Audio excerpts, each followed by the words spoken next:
Population issue should not be overlooked by a country as it has direct impact on country's economic development, citizens' quality of life, and environment. I'll be introducing the current demographic trend for Indonesia and possible problems that we can encounter from this trend.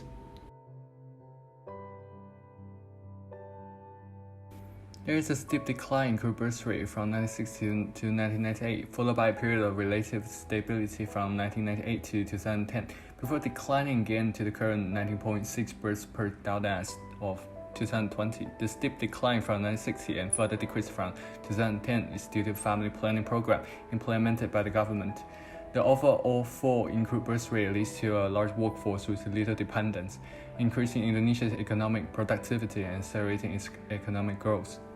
The crude death rate shows a steep decline from 1960 to 1995, followed by a gradual decline from 1995 to 2010, and a relatively stable decreasing trend from 2010 to present day.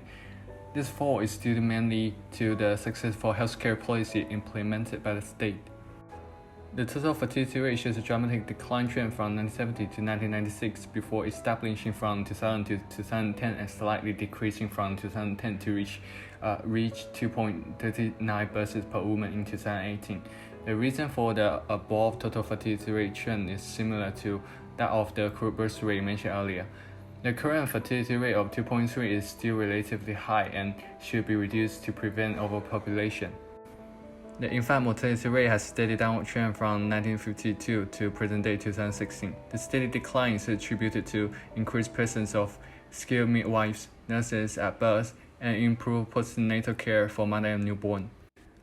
Life expectancy has generally increased from 1910 to present day 2016, except for 1920, 1940, and 1965. The increase in life expectancy is due to the gradual improvement in healthcare facilities, education levels, and individuals, and the country's successful efforts against communicable disease. The dramatic fall in 1920, 1940, and 1965 were due to the 1918 influenza pandemic, World War II, and Communist purge, respectively.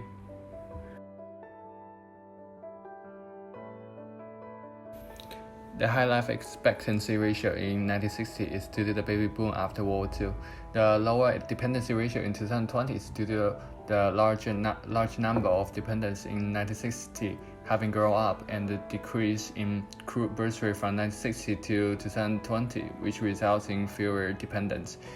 With improvements in healthcare and medical infrastructures, life expectancy is expected to increase and be higher in 2060. The higher dependency ratio in 2060 is due to the cumulative effect of decreasing crude birth rate, which result in fewer working adults in 2060 and an aging population. Majority of Indonesia's population live in the cultivated land area of Java, where population density averages around 1,000 persons per square meter, much higher compared to the population density in Kalimantan and Sumatra that is mostly covered by the evergreen forests, and average at 30% per square meter. Java's high population density is due to the government's decision to concentrate all investment in Java, causing the island to experience high capital and consequently human flow.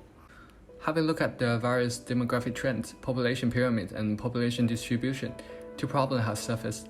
The first problem is that of an overly high population density in Java. Over time, the high population density will supersede the investment brought into the island, leading to labor becoming plenty and cheap, resulting in a fall in income and rise in unemployment.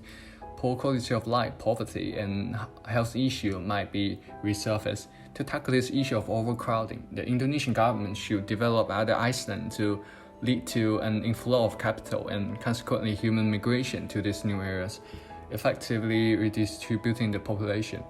Another problem facing Indonesia is that of a slightly high fertility rate of 2.3. A high fertility rate poses a problem of overpopulation, which threatens to lead to a fall in quality of workforce and entrap Indonesia in poverty. To tackle this issue, public radio broadcasts and television commercials can be mobilized to inform women of their childbearing rights. Women will thus be better informed and supported to exercise their right and consequently adopt rules other than childbearing and rearing, reducing the population. The above are my analysis and proposals for Indonesia's population issue. Thank you for your time.